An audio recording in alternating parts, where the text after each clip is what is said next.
Hello, everybody, and welcome to episode 72 of the CX Podcast R&R with my good self, Richard Knight. My good self, Rhian Huxtable. And I love the fact the way you say the CX one, because the amount of commentary I've had on our last update has been quite frankly surprising. So a number of people said, "Oh, listen to you and Rich." And I thought what you said was brilliant. I'm like, that's amazing. Bloody hell. How much had you paid them at that time? Just it's expensive. But what are we going to warble about? It's November, isn't it? It's November, warble, but it's also very close to, get this, it's very close to CXmas. Oh, like that. Did you like that? We should use it for some sort of marketing. Oh, we already have. Yeah, so Christmas is round the corner and the adverts are already out on the telly, to my annoyance. Bar humbug until December. Goodness sake, come on, people. However, clearly our customers out there are considering and thinking about Christmas already. Now, this is where everybody goes, well, this is where Rich and Rhian warble about retail and hospitality, but that's nothing to do with me. I'm B2B, I'm professional services, I'm all of this and that and the other. I'm not retail. So how's Christmas got anything to do with me? It's a great question, isn't it, Rhian? It is a great question, but of course, for everybody, it is the season to be jolly and spread goodwill to all men, women, and everybody else.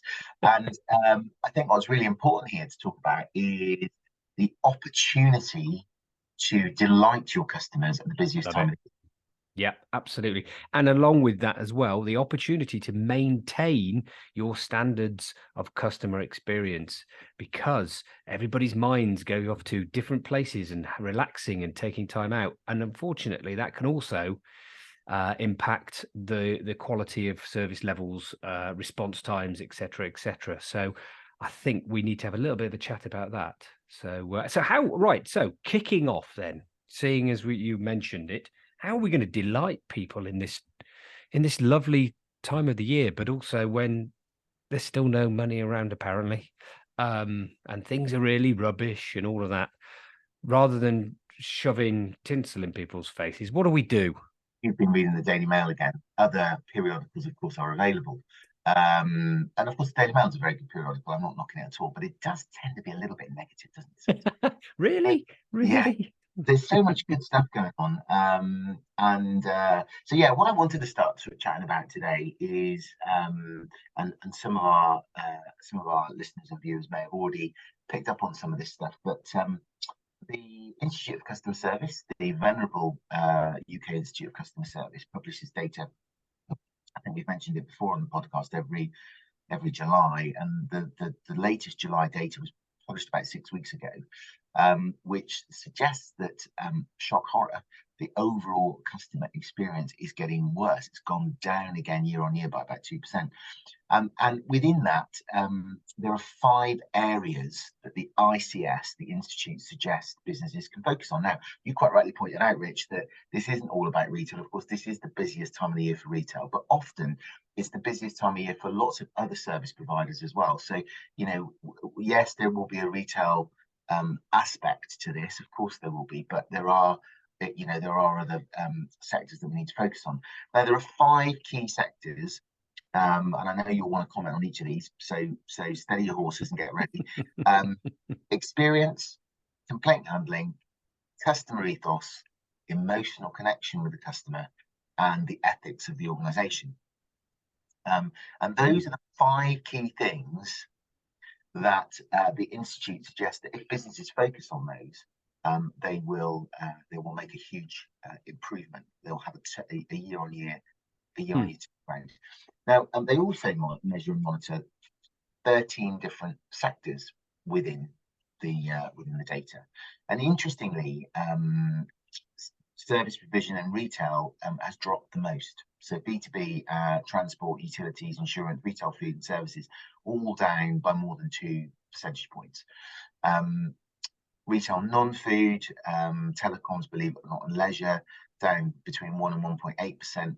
And the 2 sectors that have performed the best, although they're still down year on year, are banks and building societies and tourism. So, there is still quite a challenge that the Institute are suggesting that exists. Now, I'd like your view, Mr. Knight, on how you think businesses can focus on the experience during the festive period.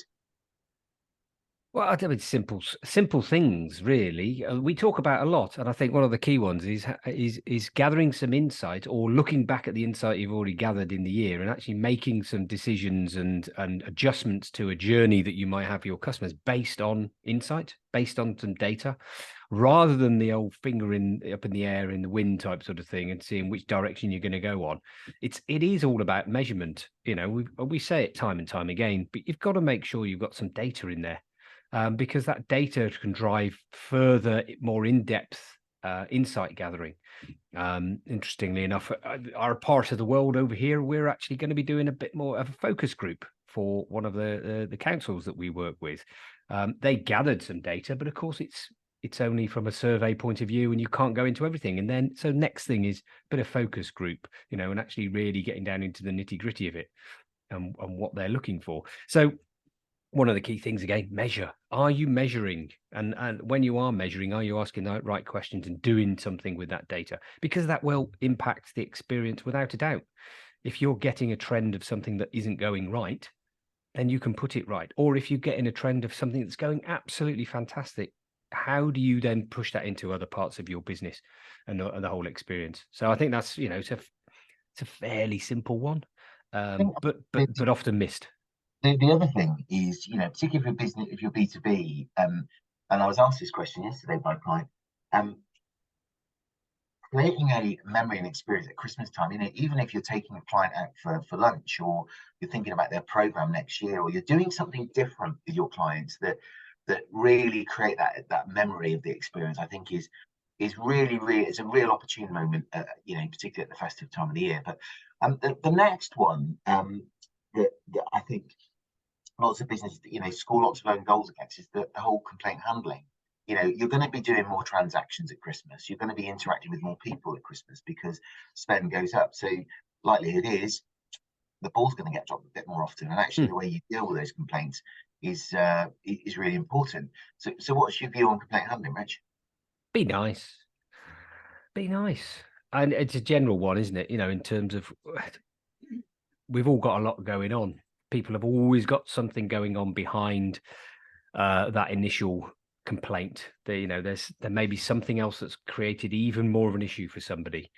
But it's almost about how can you put yourself in their shoes? And we talk about being in the customer's shoes a lot. And again, how can you be in their shoes in terms of asking some questions. Let's clarify things.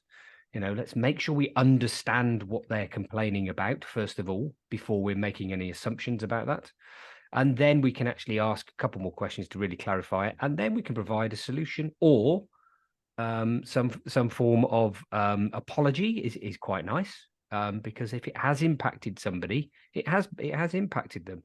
Whether you see that as a big thing or not from the business point of view, it is another matter. I mean, you can stand your ground, and lots of people say, yeah, well, customers aren't always right. Absolutely, you're absolutely correct. But it's really important to deal with it in the right way to ensure that it doesn't escalate, it doesn't turn into something more. Some people are going to leave, some people aren't going to return. That's life. However, how can we manage the majority to ensure that it doesn't impact further interactions with you, or even if they're not going to come back, make sure that they're not going to go around and shout how bad the service was, which can have quite an impact. I think the other thing interesting around complaint handling, you touched on it there in terms of, you know, apologizing. Don't be defensive. You know, the natural MO of an organization is, you know, it's not our fault potentially, or if it is our fault, let's do everything to not admit that things have gone wrong. And sometimes that's true. You know, it may not be the organization's fault, and it may be the customer's not always right. But actually, you know, not being defensive, listening, as you pointed out, to the customer, empathizing with the customer and say, look, we're really sorry you feel like this. And there's a really simple tip I learned many years ago in retail is asking the customer, how would you like us to put this right for you? Yeah, great one. Really simple question that, you know, throws it back to the customer and, you know, really helps them understand that you're there to help. So Yeah, really simple. So create great experiences is what we're saying so far. Use the opportunity, use the time of the year to, maybe think differently about how you look after customers. When things go wrong, don't be defensive, apologize, try and put it right. What about getting across your customer ethos then, Rich? How do you think at this time of the year your teams and you can really get behind how your organization is perceived? Well, you've got to have an understanding of what that is, first of all, haven't you? So it's always a bit difficult getting it over if you don't know what that customer ethos is to begin with. And I think a lot of organizations talk a lot about mission statements and all this lovely stuff, but they miss the customer focused goals, what it is they want their customers to say, think, and feel about them as an organization. As we know from an Insight 6 point of view, we run particularly marvelous sessions around that sort of inspiring your team part of the Insight 6 ICX 6 model. The first stage is inspire. So it's taking time to actually ensure that everybody understands what you're trying to do during this period as well. You don't need to have a massive session where 2 or 3 days of bringing everybody together, come up with a lovely long sentence that describes what your ethos is, but actually understanding that talking to your teams, this is, we're coming into a busy time here. This is what we'd like to get to. This is how we'd like to end this year. This is how we'd like our customers to feel about us as an organization, and actually have that conversation using, talking about the F word, talking about feelings. Again, I'll stop there. People are turned off. Oh, terrible. Not in business. What are you talking about? Just on the point of customer ethos before we move on to emotional connection, because you mentioned emotions, Rich. That's dangerous, but we're going to move on. Customer ethos. If you're making promises to your clients and your customers, particularly at Christmas, but a promise is not just for Christmas. Let's remember that. You have to deliver on it. So if your delivery times you can't fulfill those, they're going to slip. Don't make the promise in the first place. Be straight with customers, manage their expectation. Your parcel will be here on Friday. It arrives on Friday. Not we're going to try and get it there tomorrow for you, because that is what causes dissatisfaction. But moving on to emotions and emotional connection, that is a great point, because if you think about all of this week, we're recording this in the first week of November. All of this week, I heard, "Oh, the Christmas ads are out. How exciting is that?" And I'm just like, well, maybe it is. Maybe it is. But what do those Christmas ads try and convey? They're trying to convey an emotional connection with the customer. Yeah. Oh my God, as you say, we're going to see those all the way through now until Christmas. But to what extent an organization engenders feeling and trust and insurance to drive that emotions is crucially important, particularly at what is, for many, quite an emotional time of year. But what are your thoughts on emotional connection, Rich?